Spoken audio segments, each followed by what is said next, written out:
Dear students, I am Dr. Rajiv Sapre, and this is the third lecture in the chapter uh, Arithmetic Progression, and this is a part of video series lecture about SSC Mathematics. In the previous lecture, we have seen lots of things in the sense you know that what is AP, correct? What is AP that we know, arithmetic progression.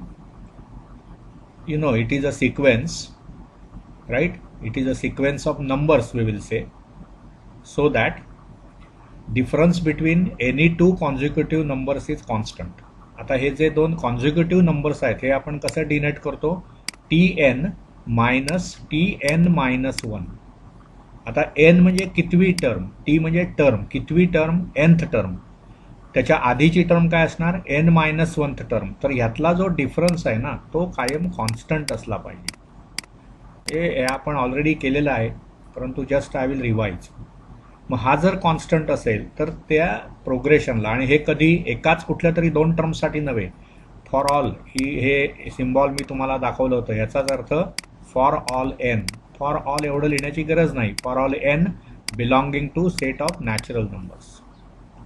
म्हणजेच काय की समजा मी आता हे असं 10, 15, 20, 25, 30, 35, 40 असा मी sequence घेतला तर तुमच्या असं लक्षात येईल की कुठल्याही दोन कॉन्झिक्युटिव्ह टर्म्स 15 आणि 20 यातला डिफरन्स 5 आहे, 40 आणि 35 यातला डिफरन्स 5 आहे, 30 आणि 25 यातला डिफरन्स 5 आहे, अँड सो ऑन. म्हणजेच काय झालं की इथे कॉमन डिफरन्स जो आहे, त्याला डिफरन्स तो जो कॉन्स्टंट असतो, फरक कुठल्याही दोन कॉन्झिक्युटिव्ह टर्म्समधल्या, त्याला आपण काय म्हणतो, कॉमन डिफरन्स. कॉमन डिफरन्स हा जो आहे तो इथे या पर्टिक्युलर, त्याला आपण डीने दर्शवलं जातं नेहमी, तो इथे या आपल्या सिक्वेन्समध्ये 5 आहे. आणि फर्स्ट टर्म जी आहे त्याला आपण नेहमी अरिथमॅटिक प्रोग्रेशनच्या लिटरेचरमध्ये तो एने दर्शवला जातो, फर्स्ट टर्म. तर इथे A10 आहे. म्हणजे इन जनरल ए ही पहिली टर्म आणि डी हा कॉमन डिफरन्स. त्यामुळे कुठलंही अरिथमॅटिक प्रोग्रेशन मला कसं लिहिता येतं, ए मग A प्लस डी, त्याच्यानंतर पुन्हा प्लस डी करा म्हणजे A plus 2D etcetera, A plus 3D and so on. Arithmetic progression is unending. म्हणून जनरल टर्मचा फॉर्म्युला आपण डेव्हलप केला गेल्या लेक्चरमध्ये, A plus n minus 1 into D, हा एक फॉर्म्युला. आणि सम ऑफ फर्स्ट n टर्म्स म्हणजे या अशा n टर्म्सची बेरीज ती काय होती, n/2 into bracket 2A plus n minus 1 into D, किंवा ती आपण अशी दर्शवू शकता, n/2 into bracket first term plus last term. Last म्हणजे कितवी, nth term, last term we can say. So this is the formula. These are the two formulae that we have developed in previous lecture. Now we will go further to do lots of new things from this chapter. Okay, many new things we have to study. Most of the times we will be doing some problems where we have to find the terms and all that etc. तर इथे बघा आपण आता directly exercise जो तुमचा आहे त्याच्याकडे जाऊ. बघा पहिलाच एक्झरसाइज बघा, व्हेरी सिम्पल. 3.1 हा जो एक्झरसाइज आहे त्याच्याबाबत आपण काय काय प्रॉब्लेम्स आहेत त्याच्यातले ते बघूया. सी 3.1 मध्ये त्यांनी काय म्हटलंय, which of the following sequences are AP. I will erase all this and we will try to work on these examples. बघा इथे काय म्हटलंय, which of the following sequences are AP. AP म्हणजेच अरिथमॅटिक प्रोग्रेशन, तो short form आहे. If they are AP find the common difference. पहिला sequence बघा त्यांनी दिलाय 2, 4, 6, 8 एटसेट्रा. म्हणजे ते डॉट तिथे त्यांनी थांबवलंय, 4च टर्म्स दिलेले आहेत. पण याच्यामध्ये काय होतं बघा, कुठल्याही दोन कॉन्झिक्युटिव्ह टर्म्स घ्या, 2 आणि 4 म्हणजे पहिली आणि दुसरी टर्म यातला डिफरन्स 2 आहे. 4 मध्ये पुन्हा 2 मिळवलं की 6 येतो, 6 मध्ये 2 मिळवलं की 8 येतं. तो त्याचा अर्थ काय झाला, difference between consecutive terms is constant, so this is arithmetic progression. This is arithmetic progression. Why arithmetic progression? As difference between consecutive, हा शब्द महत्वाचा आहे. डिफरन्स बिटवीन टर्म्स नाही म्हणून चालणार. Difference between two consecutive terms, two terms नव्हे, two consecutive terms is constant. म्हणून काय झालं, तो जो सिक्वेन्स आहे तो एपी आहे. आणि असं असेल तर त्यांनी काय म्हटलंय, if they R AP find the common difference. ठीक आहे, तर मग इथे कॉमन डिफरन्स किती आहे बघा, d is equal to 2. Common difference नेहमी डी ने दर्शवला जातो. पुढे बघा 2 नंतर 5/2 देन 3 त्यानंतर दिलंय तुम्हाला 7/2 आपण घेऊया. तिथे 7/3 नसणार, 7/2 अँड सो ऑन. आता इथे काय झालं बघा, याचाच अर्थ काय, 2 पहिली टर्म आहे, दुसरी टर्म आहे 2.5, तिसरी आहे 3 आणि 7/2 जर आपण घेतलं तर ते 3.5 असणार आहे. म्हणजेच इथे काय झालं, पुन्हा इथे असंच लिहिता येईल मला. आता इथे बघा 2 मध्ये किती मिळवल्यानंतर 2.5 होणार, 0.5. त्याच्यामध्ये पुन्हा 0.5 मिळवलं की 3 झालं, त्याच्यामध्ये पुन्हा 0.5 मिळवलं की 3.5 झालं. याचाच अर्थ काय, इथे मला असं लिहिता येईल, हे पुन्हा मी इथे लिहित नाही, तुम्ही लिहा. पण as difference between two consecutive terms is constant, okay, this is AP. आणि इथे डी किती आहे, मग डी ची व्हॅल्यू किती झाली, 0.5. बघा 2.5 मधून 2 वजा केला की 0.5, 3 मधून 2.5 वजा केलं की 0.5, लाईक दॅट. पुढे बघा तिसरं त्यांनी जे उदाहरण दिलंय तुम्हाला ते आहे -10, -6, -2, +2 एटसेट्रा. बघा आता पहिली टर्म आहे -10, दुसरी आहे -6.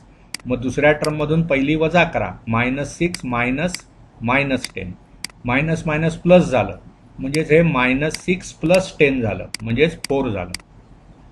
त्यानंतर -6 आता बघा दुसरी आणि तिसरी टर्म म्हणजेच काय होणार बघा, -2 -6. मग हे किती होणार, -2 + 6 म्हणजेच ते 4 होणार. म्हणजे इथे तुम्हाला, आणि पुढे बघा -2 मध्ये 4 मिळवलात की +2 होणार.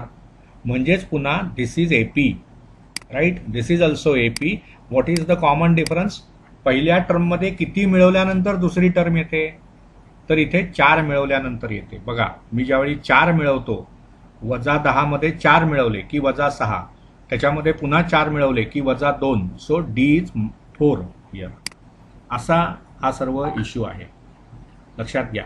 आणि कॉमन डिफरन्स जो आहे, it can be negative also, it can be 0 also. So remaining problems of that, तिथे 7 प्रॉब्लेम्स आहेत, ते तुम्ही सर्व उरलेले कराल असं मी गृहीत धरतो. कारण काही प्रॉब्लेम्स इथे सोडवून दाखवेन मी, बाकीचे तुम्ही करायचे. पुढे आता दुसरा प्रॉब्लेम बघा, write and arithmetic progression whose first term is a and common difference d in each of the following. म्हणजे आता इथे बघा, तुम्हाला मी मगाशी सांगितलं की जर ए ही पहिली टर्म असेल, ए जर माझी फर्स्ट टर्म असेल आणि डी हा जर कॉमन डिफरन्स असेल, तर टर्म्स कशा लिहितो आपण, एपीच्या पहिली टर्म ए, दुसरी ए + डी, तिसरी ए + 2d, चौथी ए + 3d. म्हणजे काय कळलं बघा तुम्हाला, आधीच्या टर्ममध्ये डी मिळवला की पुढची टर्म मिळते. मग ह्याने इथे काय दिलंय, दुसऱ्या प्रॉब्लेममधला पहिला भाग बघा, ए म्हणजे 10 दिलंय, ओके, आणि डी म्हणजे 5 दिलंय, ओके, डी इज 5. त्यामुळे अरिथमॅटिक प्रोग्रेशन काय होणार, पहिली टर्म 10, त्याच्यात 5 मिळवा, दुसरी टर्म 15, त्याच्यात पुन्हा 5 मिळवा, तिसरी टर्म 20, त्याच्यात पुन्हा 5 मिळवा, चौथी टर्म 25, त्याच्यात पुन्हा 5 मिळवा, त्याच्या पुढची term 30. This goes on. This is the arithmetic progression. दुसरं बघा, दुसऱ्या पार्टमध्ये दिलंय तुम्हाला ए इज इक्वल टू -3 आणि डी इज इक्वल टू 0. मग त्याच्यामुळे काय होईल बघा, पहिली टर्म -3, त्याच्यात 0 मिळवा, म्हणजे दुसरी टर्म. आता 0 कुठल्याही संख्येत मिळवलं की संख्या बदलत नाहीच, त्यामुळे दुसरं काय होईल, पुन्हा -3, तिसरं पुन्हा -3, कारण वी आर ॲडिंग 0, ह्यालाच a so on. This will be all the terms, this is constant sequence, लक्षात घ्या. All terms of the sequence are -3, they are not changing. तिसरा प्रॉब्लेम बघा, त्याच्यामध्ये काय दिलंय आता, a-7, सी ए इज -7 आणि डी दिलेला आहे 1/2.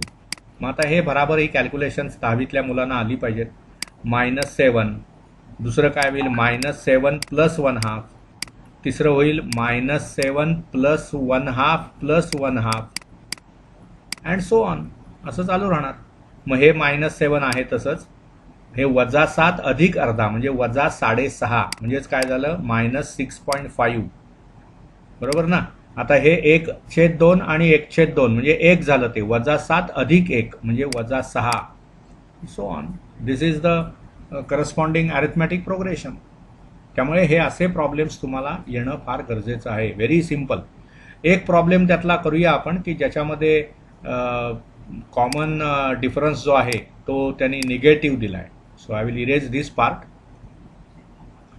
आणि बघा प्रॉब्लेम नंबर त्यातला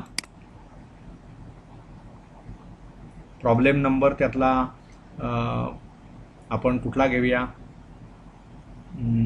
6वा घेऊया. 6व्यामध्ये काय दिलंय बघा, a इज इक्वल टू -19 आणि d दिलेला आहे -4, सी. म्हणजे इथे तीनही उदाहरणं झाली की एका ठिकाणी d निगेटिव्ह आहे, इथे d 0 आहे आणि इथे d पॉझिटिव्ह आहे. So d can be anything. It can be 0, it can be positive, it can be negative also. एक 10वीतल्या विद्यार्थी असल्यामुळे तुम्हाला हे माहिती पाहिजे की 0 इज निदर पॉझिटिव्ह नॉर निगेटिव्ह. 0ची गणना पॉझिटिव्ह रिअल नंबर्समध्ये पण होत नाही आणि निगेटिव्ह रिअल नंबर्समध्ये पण होत नाही. म्हणजे काय होईल बघा, पहिली टर्म झाली -19, ओके, प्लस काय होणार, पुढची टर्म म्हणजे काय, त्या -19 मध्ये -4 तुम्ही मिळवणार. मग -19 -4 इशी जी दुसरी टर्म आहे त्याच्यात पुन्हा -4 मिळवणार आणि so on. This will go on. मग हे -19 -4 म्हणजे -23 -4 म्हणजे काय झालं, -27. अशा ह्या टर्म्स पुढे होत राहणार. So this particular problem tells you very important thing. Common difference जो आहे, common difference that is D can be greater than 0, also it can be less than 0, also it can be equal to 0. जर तो common difference equal to 0 असेल तर त्या सर्व sequence कसा असणार, कॉन्स्टंट सिक्वेन्स. बघा कॉन्स्टंट, बघा इथे -3 -3 -3 etcetera, constant sequence. Common difference greater than 0 असेल, बघा आता इथे ग्रेटर दॅन 0 होता, ए ची व्हॅल्यू 10 आहे, डी 5 आहे. सिक्वेन्सच्या टर्म्स बघा 10, 15, 20 म्हणजे इन्क्रीजिंग सिक्वेन्स होणार तो. सो आपण असं म्हणू शकता D greater than 0, sequence will be increasing. Increasing हे असं शॉर्टमध्ये लिहितात गणिताच्या लिटरेचरमध्ये, वर डायरेक्शन असलेला ॲरो आणि ING, इन्क्रीजिंग. तसंच जर डी हा लेस दॅन 0 असेल तर मग सिक्वेन्स कसा, sequence will be decreasing, it will B decreasing. असे तीनही गोष्टी याच्यामधून लक्षात घ्या. सिक्वेन्स इन्क्रीजिंग कधी असेल, जर तुमचा कॉमन डिफरन्स हा पॉझिटिव्ह असेल, कारण ती पॉझिटिव्ह क्वांटिटी मी ॲड करत जाणार. सिक्वेन्स कॉन्स्टंट कधी असेल, अरिथमॅटिक प्रोग्रेशन हे एक सिक्वेन्सच आहे, सिक्वेन्स ऑफ नंबर्स, ते कॉन्स्टंट आहे असं मी कधी म्हणणार की ज्यावेळी डी 0 असेल त्यावेळी. आणि ज्यावेळी डी तुमचा निगेटिव्ह असेल, म्हणजेच तुम्ही त्याच्यामधून निगेटिव्ह क्वांटिटी ॲड करत जाणार, म्हणजेच वजा करत जाणार, त्यावेळी तो जो सिक्वेन्स असेल ना तो कसा असणार, डिक्रीजिंग असणार. हे त्यातलं लक्षात घ्या. Sequence will be increasing Wien common difference is positive, it will B decreasing Wien common difference is negative, it will B constant Wien common difference is 0. आता इथे बघा तिसरा प्रॉब्लेम त्यातला, find the first term and common difference for the AP. काय म्हटलंय बघा, find the first term. पहिलाच problem बघूया, मी प्रॉब्लेम नंबर 3 बद्दल बोलतोय. सिक्वेन्स कसा दिलाय बघा, 5 1 मग -3 -7 अँड सो ऑन. मग आता इथे फर्स्ट टर्म क्लिअर आहे 5, काही आपल्याला फार विचार पण करायला नको. So first term a is equal to 5. आता मला डी काढायचं आहे, कॉमन डिफरन्स. एकदा मी पूर्ण लिहितो, पण otherwise I will always write c d. So common difference म्हणजे कसं काढायचं तो आपण, T2 मायनस T1. आता हे ऑलरेडी अरिथमॅटिक प्रोग्रेशन आहेच, हे एपी आहेच, त्यामुळे आपणाला ते एपी आहे का हे चेक नाहीच करायचंय. दिस इज एपी. मग T2 मायनस T1 म्हणजे किती होईल बघा, 1 मायनस 5. Okay, 1 minus 5. हे असं नको लिहायला, sorry, I will erase that. It will be, ते उगाच गोंधळ होतो मग. So it will be c 1 minus 5 म्हणजेच किती होणार, -4. त्यामुळे त्यांनी काय विचारलंय तुम्हाला, फर्स्ट टर्म आणि कॉमन डिफरन्स काढा. तर ते झालं, a is first term and d is, इथे लिहितो मी, d is equal to -4. This is what they wanted. ठीक आहे, आणखी एक प्रॉब्लेम त्यातला करूया. चौथा प्रॉब्लेम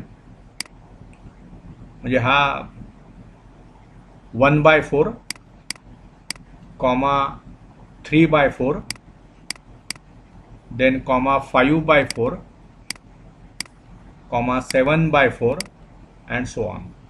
मग आता इथे क्लिअर आहे, ए इज 1/4 आणि डी जर मला काढायचा असेल तर मी सेकंड टर्ममधून फर्स्ट टर्म वजा करायची.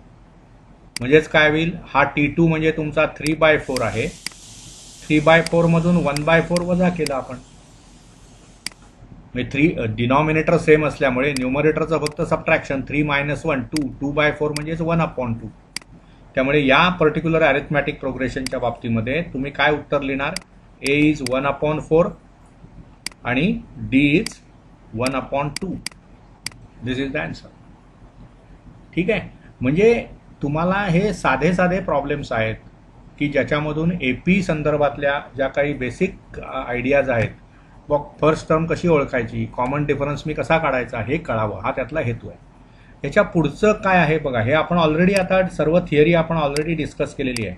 TN चा फॉर्म्युला आपण तयार केलेला आहे, A plus n-1 into d. Also SN चा फॉर्म्युला आपण केलेला आहे, n/2 into bracket 2A plus n-1 into d. असे दोनही फॉर्म्युले. हा कशाचा फॉर्म्युला आहे, sum of first n terms, आणि ही nth टर्मचा formula. T stands for term, आणि ही इथे जो सफिक्स आहे त्याला ती कितवी टर्म, तर nth टर्म. असं आपण ऑलरेडी हे दोन फॉर्म्युले डेव्हलप केलेले आहेत. त्यामुळे आपण आता काही लहान लहान प्रॉब्लेम्स यातले करूया. बघा इथे त्यांनी काही सॉल्व्ड एक्झाम्पल्स दिलेली आहेत, ती सुद्धा आपण करणं गरजेचं आहे. कारण काय, ती इथे असतात, पण आपण आपल्या हाताने ती लिहिली, समजून घेतली की मग ते काम सोपं जातं. इथे बघा पहिलाच त्यातला problem, find TN for the following AP and then find the 30th term, म्हणजे 30वी टर्म तुम्हाला काढायची. AP काय दिलेली आहे बघा, AP काय दिलेली आहे, तर 3, 8, 13, 18 एटसेट्रा. मग आत्ताच्याच अनुभवावरून तुम्हाला माहिती आहे की पहिली टर्म A म्हणजे 3 आहे आणि D किती होणार, T2 मायनस T1. सिंपल आहे, ही AP दिलेलीच आहे तुम्हाला. हे AP आहे का हे सिद्ध नाही करायचं आहे, दिस इज ऑलरेडी AP. मग T2 मायनस T1 म्हणजे किती होणार, 8 - 3 म्हणजे कॉमन डिफरन्स 5 झाला. D हा 5 आहे आणि पहिली टर्म 3 आहे. मग आता TN चा फॉर्म्युला काय होणार बघा, फॉर्म्युला काय आहे तो लिहावा आपण, A plus n-1 into D. म्हणजेच काय होणार, A is 3 plus n-1 into D म्हणजे 5. त्यामुळे काय होणार बघा, 3 प्लस 5 ने आत गुणा म्हणजे 5n - 5. 5 ने आत गुणलत ना की 5n - 5 होणार. म्हणजेच काय होणार 5n आणि हे 3 वजा 5 म्हणजे वजा 2, त्यामुळे हा tn चा फॉर्म्युला झाला. tn चा फॉर्म्युला आपण n च्या भाषेत काढलाय. आता तुम्ही कुठलीही टर्म काढू शकता. समजा तुम्हाला त्यांनी 10वी टर्म विचारली तर t10 ह्याच्यात n च्या ऐवजी 10 टाकायचं. 5 इंटू 10 मायनस 2, 50 वजा 2 म्हणजे 48 होईल. त्यांनी आत्ता आपणाला काय विचारलंय बघा, फाइंड द 30th टर्म, म्हणजे 30वी टर्म काढायची आहे, T30. म्हणजेच या फॉर्म्युल्यामध्ये 5n मायनस 2 हा जो फॉर्म्युला आहे tn चा, त्याच्यामध्ये आपण n ची व्हॅल्यू 30 टाकायची. म्हणजेच काय होणार बघा, 5 इंटू 30 मायनस 2 म्हणजेच 150 वजा 2. 30चा पाडा वगैरे पाठ असलाच पाहिजे. So it is 148. So that is the answer. Okay, बघा कसे प्रॉब्लेम्स किती सोपे असतात. एक संपूर्ण अरिथमॅटिक प्रोग्रेशन या 2 फॉर्म्युल्यांवर आधारित आहे. त्यामुळे अतिशय चांगल्या प्रकारे हे सर्व समजून घ्या, म्हणजे तुम्हाला कुठेही अडचण येणार नाही. एकही मार्क या संदर्भातला आपला जाऊ शकणार नाही. ठीक आहे. आता बघा, समजा दुसरी एक एपी मी देतो तुम्हाला. समजा असं आपण घेतलं, हा इथला सॉल्व्ड प्रॉब्लेम नाही आहे, मी हा स्वतः दिलेला आहे तुम्हाला. समजा मी असं म्हटलं की 2 then say 6 then say 10 then 14 then 18. Okay, this is AP. बघा ना, इथे 2 मध्ये 4 मिळवलं की 6 झाला, त्याच्यात 4 मिळवलं की 10, त्याच्यामध्ये 4 मिळवलं की 14 एटसेट्रा. सो ही जी एपी आहे त्याच्यामध्ये बाबतीत ए ची व्हॅल्यू किती होणार आहे 2 आणि डी किती होणार 4. मग टीएन चा फॉर्म्युला काय तयार होईल बघा, a plus n minus 1 into d असा फॉर्म्युला आहे. त्यामुळे इथे काय होणार 2 प्लस एन मायनस 1 इंटू 4, म्हणजेच किती झालं 2 प्लस या 4 ने 8 गुणा म्हणजे 4n मायनस 4, म्हणजेच किती झालं 4n मायनस 2. हा झाला टीएन चा formula. Once you get formula for tn, any term you can calculate. Suppose I ask you what is 50th term, 50वी टर्म काय असेल, तर काय करायचं आपण, ह्याच्यात n ची व्हॅल्यू 50 टाका. So T50 will be 4 into 50 minus 2, म्हणजेच काय झालं 200 वजा 2, म्हणजेच काय झालं 198. So that is the answer. Okay, so I hope you understand whatever is discussed in this lecture. Some more graded problems we will do in the next lecture. Thank you.